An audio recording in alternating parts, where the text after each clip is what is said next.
మొత్తానికి ఖమ్మంలో వెలుగుమట్ల అనేటువంటి విలేజ్లో ఎవరైతే బాధితులను ఇంట్లోంచి గెంటి వేసి ఇళ్లను నేలమట్టం చేసిందో ప్రభుత్వం, అదే చోట అదే బాధితులకు నిన్న ఇంటి పట్టాల పంపిణీ కార్యక్రమం చేయించడం జరిగింది.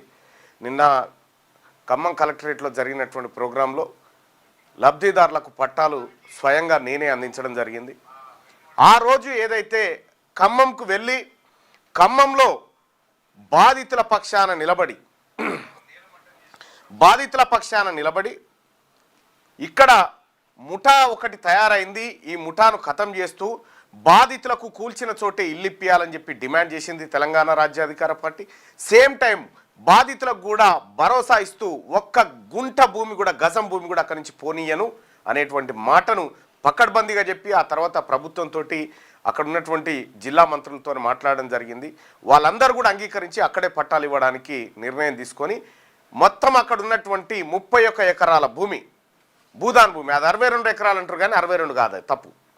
ఎందుకంటే రికార్డ్స్ అన్నీ తెచ్చిన ఆ 31 ఎకరాల 7 గుంటల భూమిని అక్కడ ఉన్నటువంటి పేదలకు నిన్న పట్టాల రూపంలో పంపిణీ చేయడం జరిగింది. ఇంకా కొంతమంది లబ్ధిదారులు మిగిలిపోయినారు. వాళ్ళ జాబితాను కూడా తెలంగాణ రాజ్యాధికార పార్టీ స్వీకరించి వాళ్ళకు కూడా ఇల్లు దక్కే విధంగా తెలంగాణ రాజ్యాధికార పార్టీ ప్రయత్నం చేయబోతా ఉంది.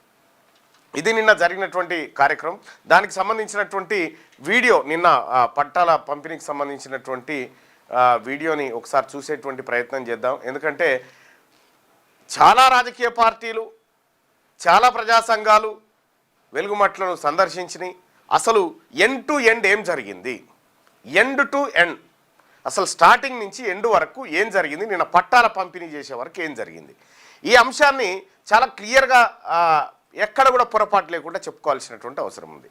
ఎప్పుడైతే తెలంగాణలో ఒక ఈ ఇళ్ల కూల్చివేత అంశం హాట్ టాపిక్గా మారిందో, అటు బీఆర్ఎస్ పార్టీ కానీ, ఇటు బీజేపీ కానీ, లేకపోతే లెఫ్ట్ పార్టీలు కానీ, ఇంకా అన్ని తెలంగాణ రాజ్యాధికార పార్టీ కానీ అందరం పోయి అక్కడ సందర్శించడం జరిగింది. బాధితుల గోడు వినడం జరిగింది. సో ప్రభుత్వం ఎందుకు ఇట్లా చేసింది, ఏం కథ, ఎందుకు ఇళ్లను కూల్చాల్సి వచ్చింది, కూల్చిన చోటనే మళ్ళెందుకు ఇవ్వాల్సి వచ్చింది, సో ఈ ముఠా ఏంది, ఈ ముఠా సంగతి ఏంది, ఈ ముఠాకు వంత పాడుతున్నది ఎవరు, ఈ ముఠా పైన ఉన్నటువంటి ఆరోపణలేని, వీటన్నిటిని కూడా ఒకసారి మీకు ఎండ్ టు ఎండ్ పాయింట్ చెప్పాల్సినటువంటి అవసరం ఉంది.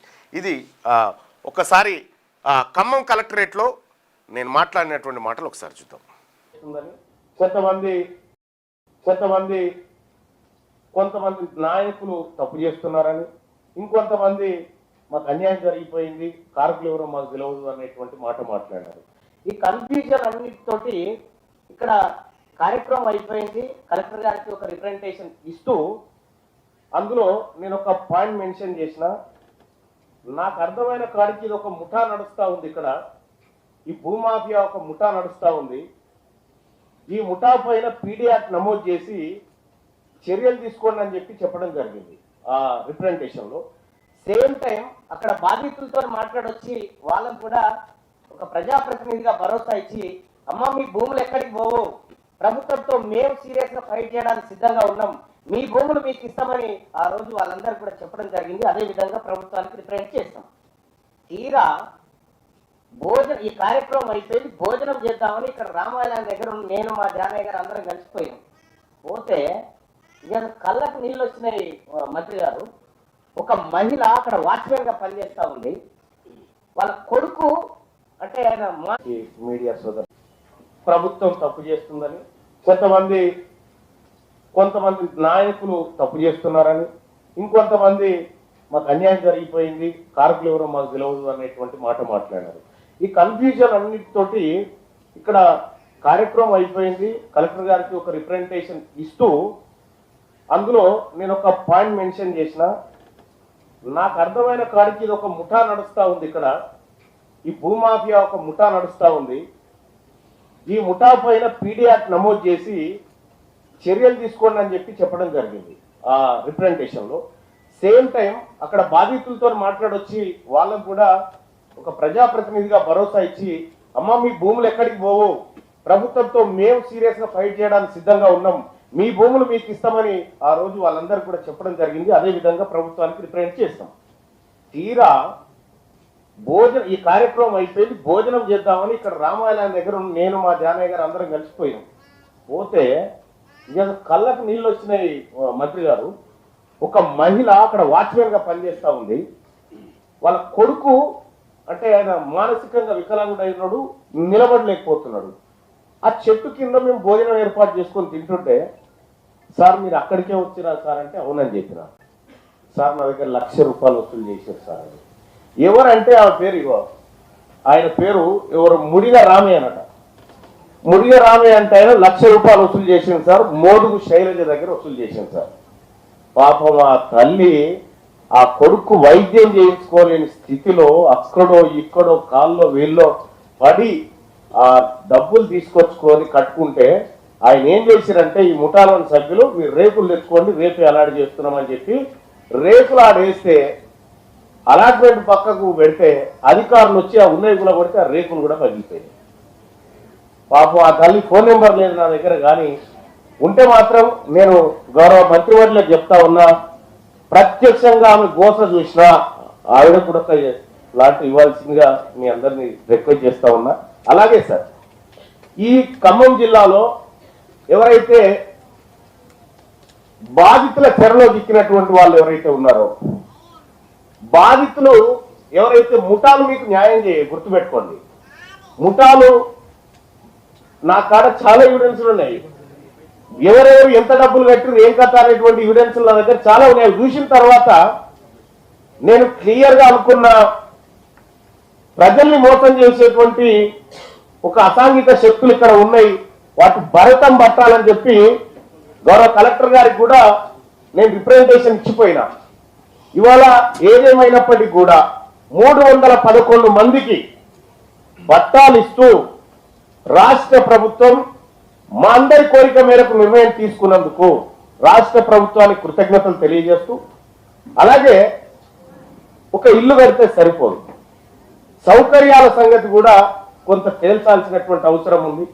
అక్కడ బడి ఉండాలి, ఓ పార్కు ఉండాలి, రోడ్లు ఉండాలి, మౌలిక వసతులన్నీ త్వరితగతిన పూర్తి చేస్తే బాగుంటుంది అనేది ప్రభుత్వాన్ని విజ్ఞప్తి చేస్తూ, సార్ మరి ఇంకా కొంతమంది మిగిలిపోయినారు, వాళ్ళకు రాష్ట్ర ప్రభుత్వం ఇప్పుడు 311 మంది పేరు చెప్పిన వాళ్ళు, మిగతా వాళ్ళ పేర్లు ఏ స్కీమ్ కిందకి తీసుకొస్తారు, వాళ్ళని ఎట్లా లబ్ధిదారులుగా చూపెట్టదలుచుకుంది ప్రభుత్వం అనేది కూడా చెప్తే బాగుంటుంది సార్. ఎందుకంటే వాళ్ళు కూడా ఈ ముఠా చేతులు అక్కడ ఇక్కడ మోసపోయినటువంటి వాళ్ళు కాబట్టి వాళ్ళకు కూడా మిగతా లబ్ధిదారులకు కూడా న్యాయం జరగాల్సినటువంటి అవసరం ఎంతైనా ఉంది. ఇక ఈ ఈ భూదాన్ భూములకు సంబంధించినటువంటి అంశంలోనే కాదు సార్, చాలా భూములు పేదవాళ్ళు అక్కడో ఇక్కడో గుడిసేసుకుంటే కొద్దిగా కఠినంగా వ్యవహరించకూడదు, ప్రభుత్వం చూసి చూడనట్టు పోండి. ఇప్పుడు అక్కడ గుడిసో ఇల్లు సిమెంటో కూలగొడితే ఆ నష్టం అయిపోయా, ప్లస్ ఇప్పుడు మళ్ళీ ఇప్పుడు ఇందిరా మిల్ల కింద 5 లక్షల రూపాయలతో అక్కడ ఇల్లు పూర్తి కాదు. మంత్రి గారు దయచేసి దీన్ని స్పెషల్ కేసు కింద పరిగణించైనా సరే లబ్ధిదారులకు కొద్దిగా ఎక్కువ అమౌంట్ వస్తే ఇచ్చేటువంటి ఫ్లాట్ లో కూడా ఒక అందమైన కాలనీ 3 మంత్రులు కలిసి ఇప్పుడు శంకరుని కనుక త్రినేత్రం ఉన్నట్టుగా ఖమ్మానికి త్రినేత్రులాగా మీరు మంచి ఇల్లు కట్టించి ప్రభుత్వమే లబ్ధిదారుల చేతుల్లోకి అనా పైస కూడా జరగకుండా మీరు ఒక హామీ ఇస్తారేమో అని వాళ్ళందరి తరఫున తమరికి రిక్వెస్ట్ చేస్తా ఉన్నాం సార్. లబ్ధిదారులారా, ఆ రోజు మీ దగ్గరకు వచ్చి మీ అందరికి దండం పెట్టి చెప్పినాం మీ భూములు ఎక్కడికి పోవాలి. ఇవాళ ఇదే కార్యక్రమం పట్టాల పంపిణీ కార్యక్రమం దగ్గరికి వచ్చినాం. ఇంకా ఏ కష్టమైనా నాలాంటి వాళ్ళకి కానీ మంత్రులకు కానీ ఎవరికైనా ఓపెన్ గా చెప్పుకోండి, కానీ మధ్యవర్తులను సంప్రదించకండి. ఇది నేను చెప్పదలుచుకున్నటువంటి అంశం. Thank you sir. Thank you. ఈ మీడియా సోదరులకు నమస్కారం. నేను మొన్న ఈ వెలుగుమట్ల గ్రామాన్ని ఆ ప్రాంతాన్ని కూల్చివేత అనంతరం సందర్శించడం జరిగింది. ఆ తర్వాత అంబేద్కర్ భవన్లో, ఆ తర్వాత ఇంకా వేరే చోట్ల ఉన్నటువంటి నిర్వాసితులుగా అక్కడ ఉన్నటువంటి వాళ్ళు ఎవరైతే ఉన్నారో వాళ్ళని కూడా కలవడం జరిగింది. ఈ కార్యక్రమం అయిపోయిన తర్వాత అందులో చాలా మంది బాధలు వాళ్ళ గాథలు విన్నాను. కొంతమంది రైట్, ఇదే భూదాన్ భూమికి సంబంధించినటువంటి వాస్తవాలు ఏంటి, రికార్డులు ఏం చెప్తా ఉన్నాయి, ఈ అన్నిటి కూడా మనం ఖచ్చితంగా తెలుసుకోవాల్సినటువంటి సందర్భం ఇది. ఎందుకంటే చాలామంది చాలా రకాలుగా మాట్లాడుతున్నారు. చాలా మందిగా వాళ్ళకు ఏది తోస్తే అది ఈ విషయంలో చెప్తా ఉన్నారు. అసలు వాస్తవాలు ఏంది, ఈ అన్ని అంశాలు తెలుసుకోవడం కోసం మిత్రులారా ఇగో ఇది ఆ భూమికి సంబంధించినటువంటి సంపూర్ణ రికార్డు. భూదాన్ యజ్ఞ బోర్డు భూములు, వెలుగుమట్ల గ్రామం, ఖమ్మం అర్బన్ జిల్లా, అర్బన్ మండలం, ఖమ్మం అర్బన్ మండలంకి సంబంధించినటువంటిది. ఇగో ఇది కంప్లీట్ రికార్డు. ఏది వినోబా భావే దగ్గర నుంచి మొన్న హైకోర్టు తీర్పు వరకు ఎక్కడెక్కడ ఏం జరిగింది, ఎవరెవరు అక్కడ బతుకుతా ఉన్నారు, వాళ్ళ పేర్లు, వాళ్ళ భర్త పేరు. ఇగో చేసాల్పా తీన్సాల్పా అని 1956, 57, 58లో ఏముంది, అంతకంటే ముందు ఏముంది, భూదాన్ యజ్ఞ బోర్డుకి ఎప్పుడు సమర్పించారు, ఎవరు సమర్పించారు, ఎన్ని ఎకరాలు సమర్పించారు, వీటన్నిటి లెక్కల్ని ఇవాళ మీ ముందుకు తీసుకొస్తా ఉన్నా. సో ఇక్కడ ఇక దీని తర్వాత ఇంకా ఎవడు మాట్లాడడానికి కూడా లేదు. ఎందుకంటే ఫైనల్గా ఈ రికార్డులన్నీ నేనే కలెక్టర్ గారిని అడిగి తీసుకురావడం జరిగింది. నాకు ఇవి కావాలంటే వెంటనే ఇవ్వడం జరిగింది. దానికి సంబంధించినటువంటి ఒకసారి చూద్దాం. ఇక్కడ మీరు ఒక్కసారి చూస్తే ఇక్కడ మీకు క్లారిటీ వస్తుంది. ఇదే బుక్లోంచి ఈ భూమి ఎక్కడిది, ఎక్కడి నుంచి వచ్చింది, ఏం జరిగింది అనేది చూస్తే 1952 సంవత్సరం కంటే ముందు భూదాన్ యజ్ఞ బోర్డు రికార్డు ప్రకారం సర్వే నెంబర్ 147, 148, 149 వెలుగుమట్ల గ్రామం శ్రీ కలవల వెంకట రాజారాం గారు 31 ఎకరాల 4 గుంటల వ్యవసాయ భూమిని దానం చేయుటకు అంగీకరించగా దానిని ప్రభుత్వం వారు 31 ఎకరాల 4 గుంటల భూమిని భూదాన్ యజ్ఞ బోర్డు వారికి దానం చేయుచున్నారు. Reference register number, page number ఇగో ఇందులో ఉంది. ఆ దానానికి సంబంధించినటువంటి భూమి వివరాలు ఇగో ఇందులో ఉన్నాయి. ఇదే ఆ రికార్డు. ఆ రికార్డులో ఇగో ఆయన పేరేంది, కలవల వెంకట రాజారాం. ఇగో 31 ఎకరాల 4 గుంటల భూమి, 31 ఎకరాల 4 గుంటల భూమి. ఇది ఎప్పుడు 1952 నాటిది. 1952, 53, 54, 55, 58 దాకా ఇగో క్లియర్గా దానం చేసినటువంటి రికార్డు ఇది. ఈ రిజిస్టర్ ప్రకారం 3 సాల్ పాని 1953, 54, 54, 55, 55, 56 ఈ 3 సంవత్సరాల పహానీలో ఈ రికార్డులో ఏముందంటే 31 ఎకరాల 4 గుంటల భూమి ఆచార్య వినోబా భావే పేరు మీద నమోదు చేయబడి ఉన్నది. ఇట్టి సర్వే నెంబర్లో మిగిలిన భూమి ఇతర పట్టాదారు పేరు మీద నమోదై ఉన్నది. పేజీ నెంబర్ ఇగో దీంట్లో వినోబా భావే పేరు మీద ఈ 3 సాల్ పాన్ ఏదైతే ఉందో దీంట్లో ఇది క్లియర్గా వినోబా భావే పేరు మీద సర్వే నెంబర్ 148, 147, 148, 149 3 సర్వే నెంబర్లు. ఇగో ఇవి ఈ రికార్డులు క్లియర్గా 148, 149, 147 కూడా ఇగో 147 ఇగో ఈ మూడు క్లియర్గా వినోబా భావే ఎవరు అని అంటే మళ్ళీ అదో పరిచయం. ఈ భూదానోద్యమాన్ని భారతదేశంలో ప్రారంభించినటువంటి ఆయన పేరు మీదకి వచ్చేసింది. ఇది భూదాన్ పోచంపల్లి కాడ స్టార్ట్ అయింది. ఎస్, ఆయన పేరు మీదకి వచ్చేసింది. 1989 నుండి 1993 సంవత్సరం వరకు భూదాన్ యజ్ఞ బోర్డు ఏం చేసిందంటే 20 ఎకరాల 4 గుంటల భూమిని అందులో నుంచి మిగిల్చింది. ఈ భూమిలోంచి 13 మంది నిరుపేదలకు కేటాయించింది. 20 ఎకరాల 4 గుంటల భూమిని 13 మంది నిరుపేదలకు కేటాయించింది భూదాన్ యజ్ఞ బోర్డు. 2007 20 తారీఖు 7వ నెల నాడు ఇట్టి 13 మంది బోర్డు నియమ నిబంధనలు ఉల్లంఘించినందున ఖమ్మం అర్బన్ తహసీల్దార్ గారు కేటాయింపులు రద్దుపరుస్తూ ఉత్తర్వులు జారీ చేసినారు. వీళ్ళకి ఇచ్చింది మళ్ళీ ఏం చేశారు, వాపసు తీసుకున్నారు. 2009 20 తారీఖు 2వ నెలలో జీవో నెంబర్ 206 ద్వారా సర్వే నెంబర్ 147 నందు 10 ఎకరాల 20 గుంటల భూమిని జర్నలిస్ట్ కోఆపరేటివ్ హౌస్ బిల్డింగ్ సొసైటీకి కేటాయించినారు. కానీ గౌరవ హైకోర్టు నందు రిట్ పిటిషన్ నెంబర్ 1939/2009 ఆదేశాల ప్రకారం ఇట్టి ప్రభుత్వ ఉత్తర్వు అమలు చేయబడలేదు.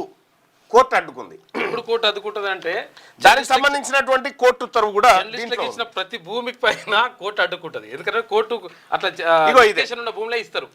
ఇగో ఇదే జర్నలిస్టులకి, ఈ జర్నలిస్టులకు సంబంధించినటువంటి జీవో నెంబర్ ఎంత 206. ఇగో జీవో నెంబర్ 206 ప్రకారం ఫలానా తేదీ నాడు దీన్ని కోర్టు అడ్డుకుంది. 6 తారీఖు 3వ నెల 2013 నాడు సంయుక్త కలెక్టర్ గారు రివిజన్ పిటిషన్ నెంబర్ 2/27/2008 ఉత్తర్వుల ఆదేశాల ప్రకారం తహసీల్దార్ గారిని రెవెన్యూ రికార్డులలో నమోదు చేసి ఇట్టి భూమి అర్బన్ ఏరియాలో ఉండటం వలన భవిష్యత్ అవసరాల కొరకు రక్షించడానికి చర్యలు తీసుకోవాల్సిందిగా ఆదేశాలు జారీ చేసి ఉన్నారు. దానికి సంబంధించిన లేఖ దీంట్లో ఉంది. Next page. ఇక మార్చి 2013 నాడు సర్వే నెంబర్ 147 నందు నిరుపేదల విద్యా అవసరాల నిమిత్తం 5 ఎకరాల భూమి కేజీబీవీ స్కూల్ మరియు మోడల్ స్కూల్ కొరకు 5 ఎకరాల భూమి మొత్తం 10 ఎకరాల భూమిని కేటాయిస్తూ ఖమ్మం జిల్లా కలెక్టర్ గారు ఆదేశాలు జారీ చేసి ఉన్నారు. ఇది స్కూల్ ఆల్రెడీ నిర్మాణం అయిపోయింది. ఆడ కేజీబీవీ స్కూల్ కాలే, అది కాదు, అది వేరే 34 నుంచి 37 వరకు కదా, 37 వరకు మోడల్ స్కూల్ అయినట్టు కేజీబీవీ కాలేదు. ఇగో ఇది డిస్ట్రిక్ట్ కలెక్టర్ ఖమ్మం గారు కలెక్టర్ డిస్ట్రిక్ట్ ప్రొసీడింగ్స్ ఇచ్చారు రాజ్య విద్య ఎస్ఎస్ఏ వాళ్ళకి వీళ్ళకి. 21/4/2014 నాడు భూదాని యజ్ఞ బోర్డు కార్యదర్శి పేరు మీద భూదాని యజ్ఞ బోర్డు చైర్మన్ మరియు ఇతర వ్యక్తుల సహకారంతో ఫైల్ నెంబర్ 152/2014 818 మందికి ఇండ్ల పట్టాలు మంజూరు చేసినట్టు నకిలీ ఉత్తర్వులు చేతి సంతకం కాకుండా రబ్బర్ స్టాంపు ముద్రతో సృష్టించినారు. ఇగో ఇక్కడ జరిగింది అసలు. 2014 నాడు 818 మందికి ఇండ్ల పట్టాలు ఇచ్చినట్టుగా నకిలీ స్టాంపులు సృష్టించుకొని వచ్చినట. 2019 నాడు ఖమ్మం జిల్లా కలెక్టర్ గారు లేఖ ద్వారా భూదాని యజ్ఞ బోర్డు హైదరాబాద్ వారిని పైన పేర్కొన్న 818 మందికి ఇండ్ల పట్టాల వివరాల కొరకు సంప్రదించగా సదర్ బోర్డు వారు ఇట్టి 818 మందికి ఇండ్ల పట్టాలు వారి కార్యాలయపు రికార్డు అనగా ఇన్వార్డ్ రిజిస్టర్ కానీ మరియు బోర్డు తీర్మానాల్లో కానీ భూదాన్ నమోదు అయ్యి ఉండలేదని వారి లేఖ ఇగో 2019 నాడు తెలిపి ఉన్నారు. ఆ లేఖ నెంబర్ వచ్చేసి 42. భూదాని యజ్ఞ బోర్డు చెప్పింది ఏమని, అయ్యా మేము ఇయ్యలేదు ఎవరికి పట్టాలు అని చెప్పి వాళ్ళు క్లియర్గా చెప్పడం జరిగింది. ఇగో దాని లేఖ ఇది 42.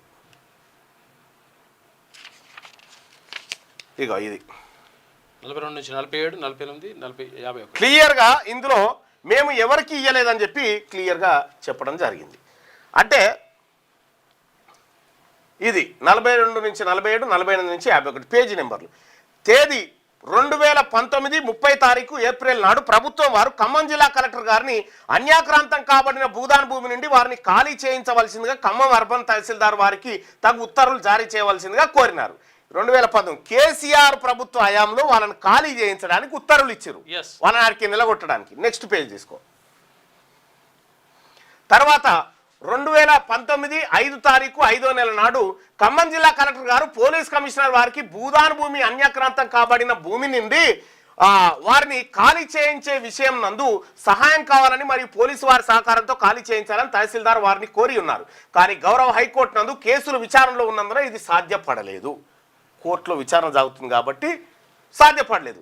ఆ తహసీల్దార్ పేరు శ్రీనివాస్ అప్పట్లో. ఇక పై విషయం మీద 4 తారీఖు మే 2019 నాడు ఖమ్మం అర్బన్ తహసీల్దార్ వారు 131 మందికి భూ ఆక్రమణదారులు నోటీసులు జారీ చేసి ఉన్నారు. దాని మీద ఆక్రమణదారుల వివరాలు తీసుకొని వారిని ఖాళీ చేయమని 2020 16 తారీఖు 5వ నెల నాడు ఉత్తర్వులు జారీ చేసి ఉన్నారు. అంటే ఒక 15 రోజులు ఇచ్చారు వాళ్ళ ఛాన్స్. పేజీ నెంబర్ 3 నుంచి 14 వరకు దాంట్లో ఉంటుంది. ఇక ఇట్టి విషయమై సదరు ఉత్తర్వులు జారీ చేసిన తహసీల్దార్ వారికి అధికారం లేదు అని, ఇట్టి విషయం నందు భూదాన్ బోర్డు కార్యదర్శి వారికి మాత్రమే ఉన్నదని గౌరవ హైకోర్టు నందు కేసు వేసినారు. అట్టి కేసు నందు కార్యదర్శి గౌరవ హైకోర్టు వారికి కింది విధంగా సమర్పించినారు. వెలుగుమట్ల రెవెన్యూ గ్రామ సర్వే నెంబర్ 147, 148, 149. అయితే భూదాని యజ్ఞ బోర్డు సెక్షన్ 14 ప్రకారం రాష్ట్ర ప్రభుత్వానికి దీనిపైన హక్కులు లేవని చట్టం చెప్పింది. ఎప్పుడు భూదాని యజ్ఞ బోర్డుకు సంబంధించినటువంటి చట్టం చేసినప్పుడు. అయితే జరిగిన విషయం ఏంటంటే ఇది 2015లో కేసీఆర్ సీఎం అయిన తర్వాత 2015లో జీవో నెంబర్ 59ని విడుదల చేసి భూదాని యజ్ఞ బోర్డును రద్దు చేశారు. భూదాని యజ్ఞ బోర్డును రద్దు చేసి జీవో నెంబర్ 60ను మళ్ళీ పెట్టి ఈ భూదాని యజ్ఞ బోర్డులను CCLA పరిధిలోకి తీసుకొచ్చారు. CCLA అంటే పలానా వ్యక్తి చెప్తే ఓకే అన్నట్లు లెక్క. ఇది తహసీల్దార్ వారికి అధికారం లేదని చెప్పింది. ఎప్పుడు చెప్పింది చూడు, 19 తర్వాత చెప్పింది తహసీల్దార్కి అధికారం లేదని చెప్తే, వెలుగుమట్ల గ్రామ రెవెన్యూ సర్వే నెంబర్ 140, 140, 149 అంటూ ఎటువంటి బీఫామ్ పట్టాలు ఫారం నందు జారీ చేయబడలేదని తెలిపినారు. 2017-22 తారీఖు 3వ నెల నాడు తెలంగాణ గెజిట్ నెంబర్ 2 భూదాన్ చట్టం అమల్లోకి వచ్చే వరకు ఇండ్ల పట్టాలు జారీ చేయటకు అనుమతి లేదు. దాని ప్రకారం 2014 5 తారీఖు 21 తారీఖు 23 ఏప్రిల్ నెలలో బోర్డు కార్యదర్శి పేరుతో జారీ చేయబడిన నకిలీ పట్టాలకు వాస్తవం కాదని ధృవీకరించారు. అవి నకిలీ పట్టాలని తేల్చేశారు. ఖమ్మం అర్బన్ తహసీల్దార్ గారు ఎక్కడ కూడా లబ్ధిదారులను గుర్తించలేదు మరియు ప్రక్రియ చేపట్టలేదు, గ్రామసభ నిర్వహించలేదు మరియు మోకాపై విచారణ చేయలేదు. కాబట్టి భూదాన్ చట్టం ప్రకారం పైన సూచించిన ప్రక్రియను చేపట్టాలి. కానీ ఇవి ఏవి చేపట్టకుండా భూదాన్ యజ్ఞ బోర్డు చైర్మన్ మరియు ఇతర సహాయంతో నకిలీ పట్టాలు సృష్టించినారు. నెక్స్ట్, ఇది 2014 ఏప్రిల్ 2 తారీఖు నుండి ఉమ్మడి ఆంధ్రప్రదేశ్ రాష్ట్రం నందు ఎన్నికల నియమావళి అమల్లో ఉన్నది. కాబట్టి అటువంటి పట్టాలు నకిలీవి అని మరి ఒకసారి రుజువైంది. ఎలక్షన్ కోడ్ ఉండగా పట్టాలు ఇచ్చిరట. ఇక తేదీ 2023-29 తారీఖు జనవరి నాడు ఖమ్మం జిల్లా కలెక్టర్ గారు భూదాన్ యజ్ఞ బోర్డు కార్యదర్శి గారికి రాసిన లేఖలో భూదాన్ యజ్ఞ బోర్డు భూమిలో ఉన్న ఆక్రమణదారులను ఖాళీ చేయటకు హైకోర్టు ఉత్తర్వుల ప్రకారం వారి కార్యాలయం నుండి నోటీసులు జారీ చేయవలసిందిగా కోరినారు. దానికి సంబంధించిన పేజీ నెంబర్ 67 వరకు. ఇక 2024 8వ తారీఖు జనవరి నాడు తెలంగాణ భూదాన్ యజ్ఞ బోర్డు వారు విచారణకు హాజరు కావాల్సిందిగా నోటీసులు జారీ చేసి ఉన్నారు. మరల తిరిగి 24/6/2024 నాడు మళ్ళా 8వ తారీఖు 7వ నెల 2024 నాడు విచారణకు హాజరు కావాల్సిందిగా నోటీసులు జారీ చేస్తున్నారు. ఇట్టి నోటీసులు ఖమ్మం అర్బన్ తహసీల్దార్ వారు 235 మందికి జారీ చేసినారు. 73 మంది నివసించుట లేదని రిపోర్ట్ చేసి ఉన్నారు. So Bhoodan Yagna board authority వారు 17/1/2026 నాడు ఖమ్మం జిల్లా కలెక్టర్ గారిని సర్వే నెంబర్ 140, 48, 49 గల భూదాన్ భూమిని విద్యాలయాలకు కేటాయించిన 10 ఎకరాల భూమి మినాయించి మిగిలిన భూమిని స్వాధీనపరచుకోమని ఆదేశాలు జారీ చేసి ఉన్నారు. కావున ఇట్టి ఉత్తర్వులు ఆక్రమణదారులకు కూడా పంపబడి ఉన్నవి. దీని ప్రకారం 24/2/2024 ఖమ్మం జిల్లా కలెక్టర్ గారు తగు చర్యలు తీసుకొని అయినది. పేజీ నెంబర్ అది. ఇక నెక్స్ట్ చూద్దాం. ఇక ఏం జరిగిందో చూడండి అప్పటి నుంచి ఇప్పటి వరకు. 26/8/2024 నాడు ఆంధ్రప్రదేశ్ భూదాన యజ్ఞ బోర్డును ఏర్పరుస్తూ అప్పటి ప్రభుత్వం జీవోఎంఎస్ను జారీ చేసింది. తదుపరి ప్రభుత్వం ఉత్తర్వు నెంబర్ జీవోఎంఎస్ నెంబర్ 1067 తేదీ నాడు గతంలో ఏర్పరిచిన భూదాన్ బోర్డు నియామకం సభ్యుల పదవీ కాలం పొడిగింపు చేస్తూ జారీ చేయనున్నారు. ఇట్టి ఉత్తర్వుల ప్రకారం శ్రీ సివి చారి గారిని చైర్మన్ మరియు డాక్టర్ బి వెంకటరమణారావు గారిని వైస్ చైర్మన్ మరియు మిగిలిన 9 మందిని జి రాజేందర్ రెడ్డి కూడా సభ్యుడిగా ఉన్నారు. సభ్యులుగా రాజేందర్ రెడ్డి నియామకం జరిగినది. ఎప్పుడు 2008లో ఎక్స్టెన్షన్ చేశారు. తేదీ 14/12/2012 నాడు ప్రభుత్వం ఉత్తర్వు number GOMS number 687 revenue assignment department ద్వారా భూదాన్ యజ్ఞ బోర్డు చైర్మన్ గా జి రాజేందర్ రెడ్డి మరియు బి వెంకటరమణారావుని వైస్ చైర్మన్ గా నియమించడం జరిగింది. ఇక 5వ తారీఖు 7వ నెల 2014 నాడు ప్రభుత్వం ఉత్తర్వు number GOMS number 11 revenue assignment 1 department ద్వారా తెలంగాణ రాష్ట్ర ప్రభుత్వం తెలంగాణ రెవెన్యూ శాఖ ప్రిన్సిపల్ సెక్రటరీని తెలంగాణ రాష్ట్ర భూదాన్ యజ్ఞ బోర్డు అథారిటీగా నియమించింది. 13/5/2015 నాడు ప్రభుత్వం ఉత్తర్వు నెంబర్ జీవోఎంఎస్ నెంబర్ 59 ఇగో ఇదే జీవోఎంఎస్ నెంబర్ 59 రెవెన్యూ డిపార్ట్మెంట్ ద్వారా తెలంగాణ రాష్ట్ర ప్రభుత్వం అప్పటి వరకు ఉన్న బోర్డు నియామకం లోపభూయిష్టంగా ఉండి అది చెల్లనిదిగా పరిగణించబడింది. జీవో జారీ చేసింది. నెక్స్ట్ ఇక చూడరు అయిపోయింది. హైకోర్టు ప్రధాన న్యాయమూర్తి జస్టిస్ అలోక్ అరాధే మరియు జస్టిస్ జె శ్రీనివాస్ గారితో కూడిన డివిజన్ బెంచ్ భూదాన యజ్ఞ బోర్డు మీద తీర్పు ఈ కింది విధంగా ఉన్నది. శ్రీ ఆచార్య వినోబా భావే గారు చాలా కాలం క్రితమే మరణించారు. భూదాన యజ్ఞ బోర్డు ఏర్పాటు కోసం రాష్ట్రాలకు నామినేషన్ చేసే అధికారాన్ని శ్రీ ఆచార్య వినోబా భావే గారి ప్రతినిధిగా సర్వసేవా సంఘ్కు అప్పగించారు. అయితే chairman G Rajender Reddy, vice chairman మరియు ఇతర సభ్యులతో కూడిన ప్రస్తుత బోర్డు ఏర్పాటుకు సంబంధించి అప్పటి ఆంధ్రప్రదేశ్ ప్రభుత్వం సర్వసేవా సంఘ్తో ఎలాంటి సంప్రదింపులు జరపలేదు. బోర్డు రికార్డుల ప్రకారం జి రాజేందర్ రెడ్డి గారు 25/7/2012 తేదీతో ఉన్న ఒక లేఖను సమర్పించారు. ఆ లేఖలో ప్రస్తుత చైర్మన్, వైస్ చైర్మన్ మరియు సభ్యులను ఢిల్లీకి చెందిన మహిళా చేతన కేంద్ర అధ్యక్షురాలు డాక్టర్ వీణా బెహన్ నామినేట్ చేసినట్లు పేర్కొనబడింది. ఆ లేఖ ఆధారంగా ప్రస్తుత చైర్మన్, వైస్ చైర్మన్ మరియు ఇతర సభ్యులు ఆంధ్రప్రదేశ్ భూదాన్ యజ్ఞ బోర్డును నియమించారు.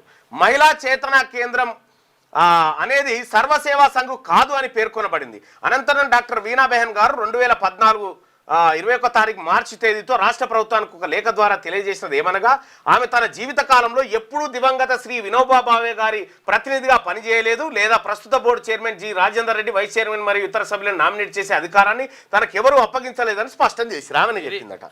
కాబట్టి ప్రస్తుత బోర్డు ఏర్పాటుకు చట్టంలోని నిబంధనలకు అనుగుణంగా ఎలాంటి ఆధారం లేదు. జి రాజేందర్ రెడ్డి గారు చైర్మన్ వైస్ చైర్మన్ మరియు ఇతర సభ్యులు నకిలీ లేఖను సమర్పించి నియామక ఉత్తర్వులు పొంది ఫేక్ డాక్యుమెంట్లతో చైర్మన్ అయినట భూదాన్ బోర్డుకు. ఇక ప్రభుత్వంకు బోర్డును రద్దు చేయటకు అధికారం ఉన్నదని స్పష్టంగా తెలుస్తుంది. అప్పిలెంట్ మరియు బోర్డు సభ్యుల పై వారి పదవి కాలంలో చట్టవిరుద్ధ చర్యలు చేసినట్లు ఇప్పటికే గమనించబడింది. వారు సంస్థ బోర్డు హక్కులను రక్షించాల్సిన బాధ్యత ఉన్నప్పటికీ సంస్థ బోర్డుకు చెందిన విలువైన భూములను అర్హత లేని వ్యక్తులకు బదిలీ చేసి మరియు కేటాయించి భారీ ఆర్థిక నష్టాన్ని కలిగించినట్టు ఆరోపణలు ఉన్నాయి. అప్పిలెంట్ మరియు ఇతర సభ్యులపై చేసిన ఆరోపణలను గౌరవనీయ సింగిల్ జడ్జి గారు సవాల్ చేయబడిన ఉమ్మడి ఉత్తర్వులో ఇలా పేర్కొన్నారు. చట్టానికి విరుద్ధంగా రంగారెడ్డి జిల్లా ఇబ్రాహీంపట్నం గ్రామం సైదాబాద్ కంచలోని సర్వే నెంబర్ 58Pలో ఉన్న 100 ఎకరాలు అలాగే సర్వే నెంబర్ 2/4, 2/36, 2/88 మరియు 58Pలో ఉన్న 44.26 ఎకరాల భూమి కేటాయించడం. చైర్మన్ గారు రంగారెడ్డి జిల్లా ఇబ్రాహీంపట్నం మండలం ఇబ్రాహీంపట్నం గ్రామం సైదాబాద్ కంచలోని 59Pలో ఉన్న 50 ఎకరాల భూమిని శ్రీ మహేశ్వరం అంబాడాద్ మరియు మరికొంతమందికి రిజిస్టర్ ద్వారా విక్రయించాడు. సుశిరా భూదాన్ యజ్ఞ భూములను ఈ రెడ్డి రాజేందర్ రెడ్డి అమ్ముకున్నాడు. రంగారెడ్డి జిల్లా ఇబ్రాహీంపట్నం గ్రామం సర్వే నెంబర్ 58/69లో ఉన్న 35 ఎకరాల భూమిని 24/9/2008 తేదీతో ఉన్న రిజిస్టర్ నంబర్ 113/9 ప్రకారం ఎస్విఎస్ రైతు డైరీ అనే నమోదు చేయబడిన భాగస్వామ్య సంస్థకు లీజుకి ఇవ్వడం జరిగింది. లీజుకి ఇచ్చుకున్నట.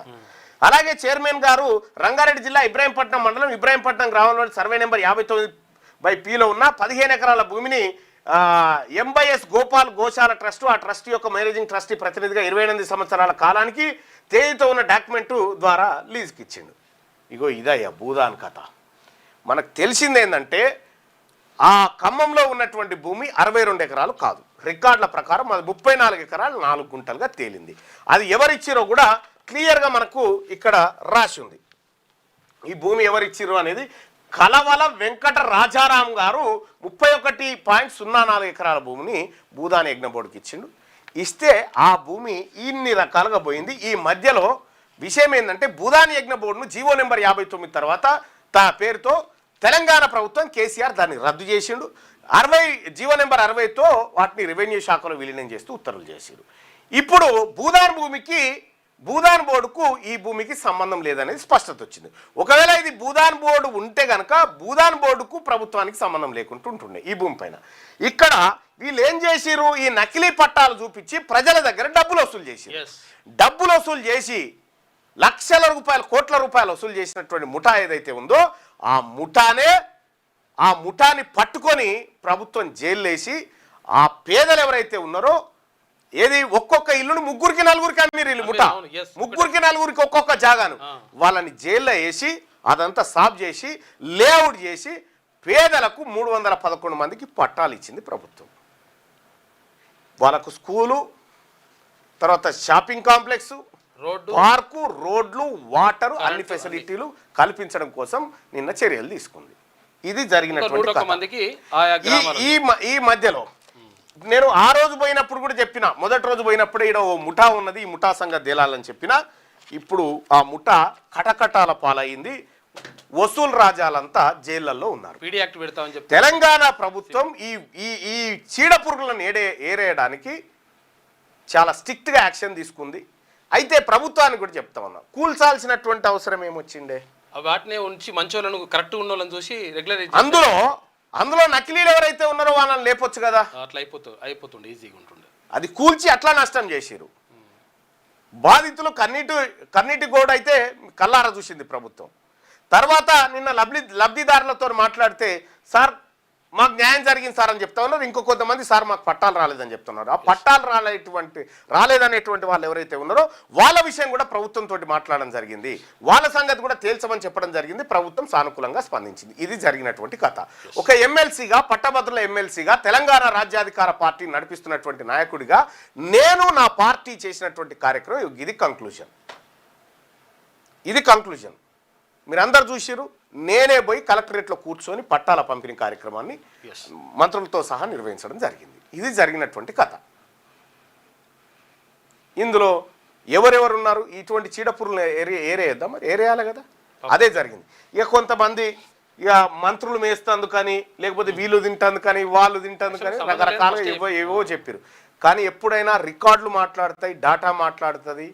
ఈ వ్యవస్థలో మనం ఎన్ని నోటి మాటలు ఎన్ని చెప్తున్నా కూడా దానికి లెక్క ఉంటుంది. ఆ లెక్క ప్రకారమే మనం పోవాలి, ఆధారాలతోటి మాట్లాడాలి. ఇది భూదాని యజ్ఞ బోర్డుకు సంబంధించినటువంటి క్లియర్ కట్ అంశం. ఇలా నేను విజయక్రాంతి దినపత్రికలో ఒకటి చూసిన, విద్యకు విత్తం ఎంత, బడ్జెట్లో ప్రతిసారి 6 నుంచి 10% లోపే కేటాయింపులు, 15% నిధులు కేటాయిస్తామని సీఎం రేవంత్ రెడ్డి ఇచ్చిన హామీ బడ్జెట్లో అమలయ్యేనా? మిగతా రాష్ట్రాల కంటే మన కేటాయింపులు తక్కువే. బీహార్లో 18.4%, రాజస్థాన్లో 18% కేటాయింపు. విద్య పైన మన తెలంగాణ ప్రభుత్వం ఎంత నిర్లక్ష్యంగా ఉందో ఈ కథనం చెప్తుంది. అయితే విజయక్రాంతి పత్రికకు చెప్పేది ఏంటంటే, బడ్జెట్లో ప్రతిసారి 6 నుంచి 10% లోపు పెడుతున్నారు, కరెక్టే. బడ్జెట్ కేటాయిస్తున్నారు కానీ అమలు ఎంత అవుతుందో చెక్ చేసిరా? ఈ అమలు కథ ఇప్పుడు చూడండి. ఎంత ఖర్చు, కేటాయింపులు ఎంత ఖర్చు చేసింది, కేటాయింపులు ఎంత ఖర్చు చేసింది ఎంత. ఇగో ఈ లెక్క ఒకసారి చూడాలి మనం. ఇగో చూడండి, తెలంగాణ ప్రభుత్వం ఎంత ఘోరాతి ఘోరంగా వ్యవహరిస్తుందంటో విద్యా విషయంలో చాలా నీచంగా. ఇగో పాఠశాల విద్య విషయంలో చూడండి, కేటాయింపులు 6 నుంచి 10% మధ్యలో అన్నారుగా. ఇక చూడండి, 2014-15లో 9,535 కోట్ల 65 లక్షలు కేటాయించిరాయా బడ్జెట్లో. ఖర్చు పెట్టింది ఎంత? 5,938 కోట్లు. మిగిల్చిన నిధులు ఎంత? 3,596 కోట్ల రూపాయలు వాపస్ తీసుకురు. అంటే మీరు చెప్తున్న 6% కూడా కాదు, ఇది 3% కూడా లేదు, దగ్గరకు వచ్చి కిందకు వచ్చి పడ్డది. 2015-16లో 10,069 కోట్లు కేటాయించారు. ఇందులో 1000 కోట్లు మిగిల్చారు. 2017-18లో 10,944 కోట్లు కేటాయించారు. ఇందులో 196 కోట్లు మిగిల్చారు. 2018-19లో 11,336 కోట్లు కేటాయించి ఇందులో 1,200 కోట్లు మిగిల్చారు. ఇక్కడ 2019-20 మాత్రమే ఏది ఇప్పుడు ఏదో అమ్మ ఆదర్శ పాఠశాల అని ఏదో పెట్టి అక్కడ ఎక్సిస్ ఎక్కువ ఖర్చు పెట్టారు. ఏది పెయింటింగ్, మెగా కృష్ణారెడ్డి కాంట్రాక్టులకు పెయింటింగ్ కోట్లు ఎక్కువ పెట్టారు. ఇక 2023-24లో 17,754 కోట్లు పెట్టి అందులో 755 కోట్లు మిగిల్చారు. మొత్తంగా మన దగ్గర ఉన్నటువంటి డేటా ప్రకారం 69,305 కోట్ల రూపాయలు కేటాయించి అందులో 5,627 కోట్లు వాపసే తీసుకున్నారు. అంటే 8% నిధులు మాత్రమే మిగిలాయి మిగతా శాఖలతో విశ్లేషణ. ఇక్కడ పోలిస్తే సాంఘిక సంక్షేమ శాఖను తీసుకోరు. సాంఘిక సంక్షేమ శాఖ అంటే ఇంకా ఆ ఎడ్యుకేషన్ సంగతి, సాంఘిక సోషల్ వెల్ఫేర్కి సంబంధించి ఇగో ఇందులో 54% నిధులు మిగిలిపోయినాయి. వీళ్ళు కేటాయించింది కూడా ఖర్చు పెడతలేరు. నేను విజయక్రాంతి పత్రికకు చెప్తా ఉన్నా, చాలా మంచి కథనాన్ని తీసుకొచ్చారు. కానీ ఈ 6 నుంచి 10% లోపే అంటున్నారు కానీ కేటాయింపు ఇంత, కానీ చేస్తున్న ఖర్చు ఎంత? చేస్తున్న ఖర్చు ఇది 6 కాదు 3 నుంచి 5% లోపే చేస్తూ ఉన్నారు. అంటే విద్యకు కేటాయింపులు ఘనం, ఖర్చు తక్కువ, మిగిల్చుకునేది ఎక్కువ. ఇది జరుగుతున్నటువంటి కథ. సో ఇప్పుడు నేను చెప్పినటువంటి లెక్క ఏదైతే ఉందో ఈ లెక్క కాగ్ రిపోర్ట్లోంచి తీసుకొచ్చినటువంటి లెక్క, కంట్రోలర్ అండ్ ఆడిటర్ జనరల్లో తీసుకొచ్చినటువంటి లెక్క. ఇదంతా విద్యలో ఎవడన్నా డబ్బులు మిగిల్చుకుంటాడా? చదువు కాడ డబ్బులు మిగిల్చుకుంటున్న సర్కార్ ఏమన్నా ఉందా? పాఠశాలకు పెట్టే ఖర్చు ఎక్కడెక్కువ అవుతుంది? బాత్రూములు గతి లేక, బిల్డింగులు లేక ఎక్కడ పడి ఉన్నాయాడా? ఈ రాష్ట్ర ప్రభుత్వం 20% తగ్గకుండా విద్యలో బడ్జెట్ పెట్టాలి. ఈసారి పెట్టడమే కాదు, దానిపైన పర్యవేక్షణ ఉండాలి నిధుల ఖర్చు కోసం. వైద్యానికి కూడా 20% పెట్టాలి. వైద్యానికి 20% పెట్టితేనే అది సంక్షేమ రాజ్యంగా ఉంటుంది తప్ప లేకపోతే సంక్షోభ రాజ్యమే. ఇక్కడ కాంట్రాక్ట్ల కోసం ఎక్సైజ్గా ఖర్చు పెడతారు. అంటే పేదవాడు చదువుకోవడానికి ఇటువంటివి చేయరా? అందుకోసమే ఈ విజయక్రాంతి కథనాన్ని నిజంగా అది అద్భుతమైన కథనం. ఈ బడ్జెట్లో జరిగినటువంటి మోసాలన్నింటినీ కూడా ఇంకా బయట పెట్టాలా? బీహార్ 18% పెడతా ఉంది. బీహార్ 18% ఎడ్యుకేషన్ మీద ఖర్చు పెడతా ఉంది. అందుకోసమే బీహార్ నుంచి అంతమంది ఐఏఎస్లు వస్తూ ఉన్నారు. మన వాళ్ళంతా ఐఏఎస్ రాలే ఉండే మొన్నటిదాకా. కాబట్టి ఈ రాష్ట్ర ప్రభుత్వానికి తెలంగాణ రాజ్యాధికార పార్టీని సూచన చేస్తా ఉన్నా, హెల్త్ అండ్ ఎడ్యుకేషన్కు కనీసం 40% తగ్గకుండా బడ్జెట్ నిధులు కేటాయించాలని డిమాండ్ చేస్తా ఉన్నా. ఇక అలాగే రేపు కాకతీయ యూనివర్సిటీలో విద్యార్థులతోని 11 గంటలకు విద్యార్థులు అధికారులతోని ముఖాముఖి కార్యక్రమం ఉంది. విద్యార్థుల సమస్యలు, అధికారుల సమస్యలు, యూనివర్సిటీ ఎదుర్కొంటున్నటువంటి అనేక విపత్తుల గురించి మాట్లాడడానికి పోతా ఉన్నాం. ఇక రేపు 11 గంటల కాకతీయ యూనివర్సిటీ వరంగల్లో కలుద్దాం. ఈలోపు తెలంగాణ రాజ్యాధికార పార్టీలో చేరాలనుకుంటున్నటువంటి బీసీలందరికీ కూడా ఆహ్వానం పలుకుతూ, మీరు తెలంగాణ రాజ్యాధికార పార్టీలో చేరాలంటే మీరు చేయాల్సిన చిన్న పని. ఈ తెలంగాణ రాజ్యాధికార పార్టీ ఇది ఫక్తు బీసీల ఆకాంక్షలు నెరవేర్చే పార్టీ. ఇది అన్యాయం జరిగిన వర్గాలకు అండగా నిలబడేటువంటి పార్టీ.